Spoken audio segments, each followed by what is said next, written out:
Hi everyone, thank you so much for coming to this video.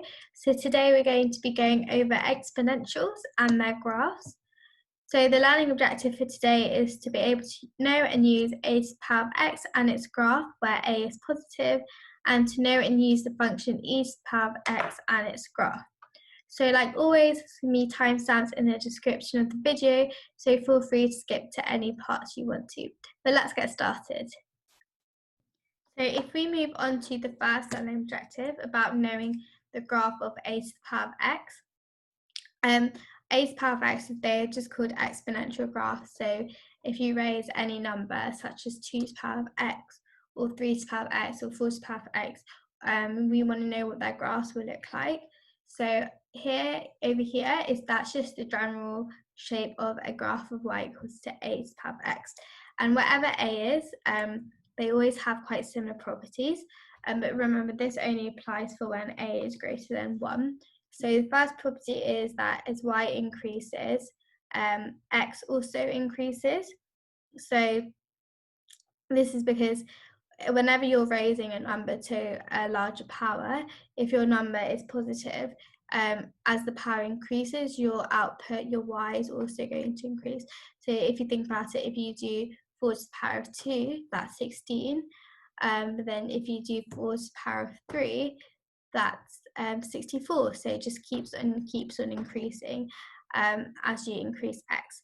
So the second point you need to know is that the bigger the a is, the quicker the graph increases. So I've drawn out 3 graphs here: y equals 4x, y equals 3 to the power of x, and y equals 2 to the power of x. And as you can see, y equals 4 to the power of x increases the fastest, and so it's like overtaking the graph, and like it looks the steepest. And that's because if you think about it, 4 to the power of 2, that's 16. But then if you do 3 to the power of 2, that's just 9.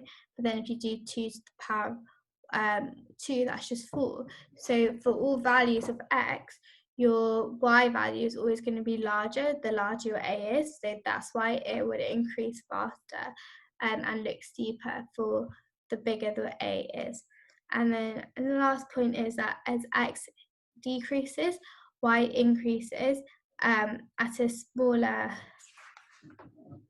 The last point is that as x decreases, your y decreases at smaller and smaller rate, and y will approach 0, but it will never get there.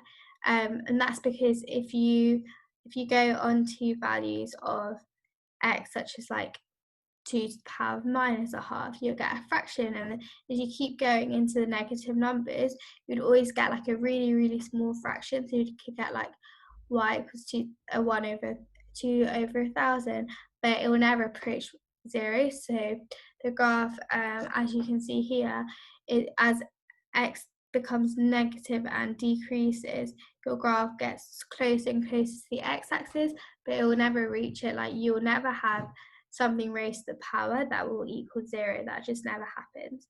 And the last really important point is that your graph will always go through the point 0, 1. That's because if you remember, if you raise anything to the power of 0, say a to the power of 0, you'll always get 1. So for whatever graph you're drawing, whether it's y to the 4x or y to the 3x, you always need to make sure that your graphs go through the point 0, 1. So yeah, that's just an overview of what the graph a to the power of x looks like.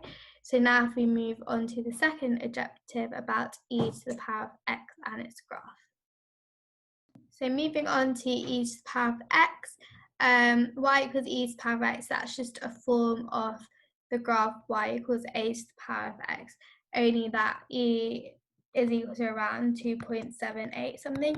So e is just it's just a constant, but we just give that name to that constant, e. So that's called your exponential graph. It basically has all the same properties as the y equals a to the power of x graph. It always crosses the point 0, 1. So if you did y is equal to e to the power of 0, you would just get 1. Your second point is as x approaches infinity, y also approaches infinity. So as you keep increasing x and it gets really, really large, your y value will also get really, really large for the same reasoning as we used for the a to the power of x graph. And your second point is that as x approaches minus infinity, y would approach 0.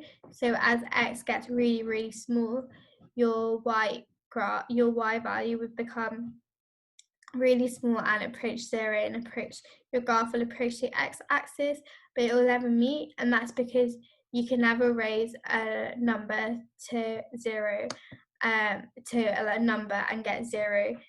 So that's the same argument as we used for the y equals a to the power of x graph. And yeah, that's basically an overview of e to the x and its graph. And you can use the graph in a variety of ways. You can just apply to the same transformations as we always do. So let's say we wanted to draw the graph of y equals e to the minus x. That would just be a reflection of the graph in the y-axis. So it will still go through 1, because if you do 0, e to the power minus 0, that's just 0, you'll still get 1. So e to the minus x will just look something like this.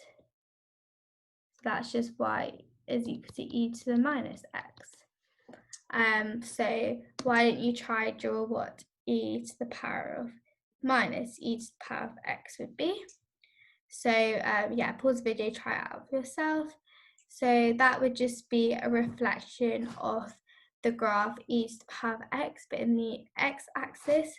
And then if you think about where it would cross the y-axis, if you do y is equal to e minus e to the power of 0, that would just be minus 1. So it'd go through at minus 1 and reflect. So it'll be something like that. That's what y is equal to minus e to the power of x would be like. So yeah, you can just apply normal transformations to this graph, and the graph y equals e to the power of x has amazing properties and is really useful for maths. So we'll go over in following videos different ways in which we can use this function and the graph.